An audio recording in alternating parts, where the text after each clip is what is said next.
The national anthem stands for freedom, even the freedom to do foolish things, like protesting the national anthem. But like my mama always said, just because you are free to do the wrong thing, it doesn't mean you should. Starting in 2016, some professional football players have refused to stand when the national anthem is played before a game. Some of them kneel, some of them sit on the bench, some of them raise their fist, and some don't even come out of the locker room. This was all started by San Francisco 49er quarterback Colin Kaepernick.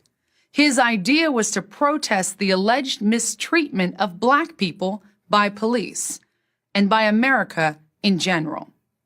As he put it, "I am not going to stand up to show pride in a flag for a country that oppresses Black people and people of color."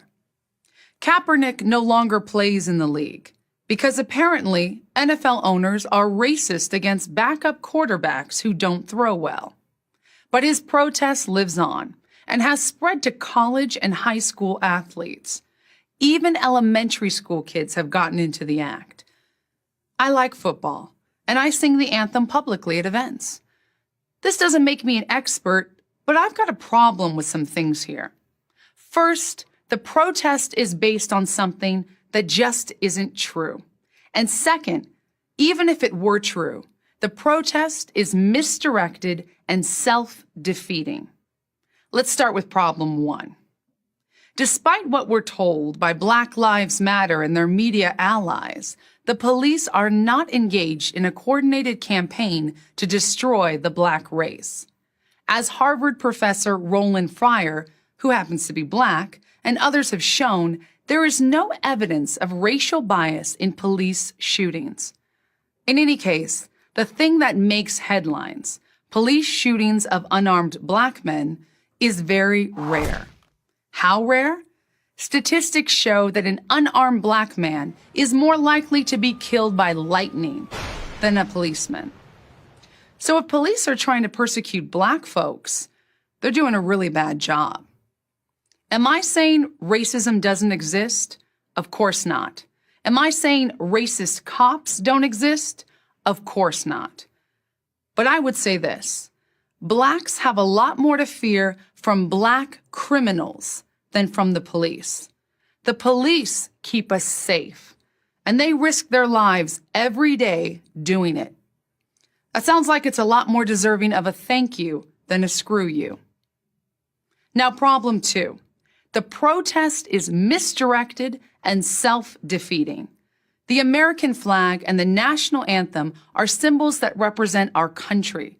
Even if some police officers are racist jerks, it doesn't make sense to protest those particular jerks by demonstrating against the country as a whole.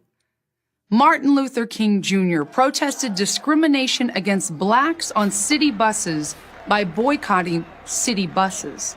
He never denigrated the flag or the anthem. In fact, he did the opposite. He argued that the people who oppress Blacks are the ones denigrating the flag and what it stands for. And what does it stand for? Ironically, it's the protesters themselves who give us the answer. It stands for freedom. The fact that you can disrespect the anthem and the flag proves that you're free. Anyone who doesn't stand for the anthem would do themselves a favor if they studied some current events. They'd learn that oppressive countries don't allow anyone to publicly disrespect national symbols, much less earn millions of dollars while doing it. You won't see anyone sitting for their national anthem in North Korea or Iran. Well, you might, but that will be the last time you see them. Which brings me to my final point. In America, where you are free to sit or stand during the national anthem, sitting when you should be standing is more a statement about you than about America. And you don't come off too well. You come off, frankly, as ignorant and ungrateful. Ignorant about a country that works to correct its faults, and ungrateful for the opportunity and freedom that it offers all its citizens. For that, I'm standing. How about you? I'm Joy Villa for Prager University.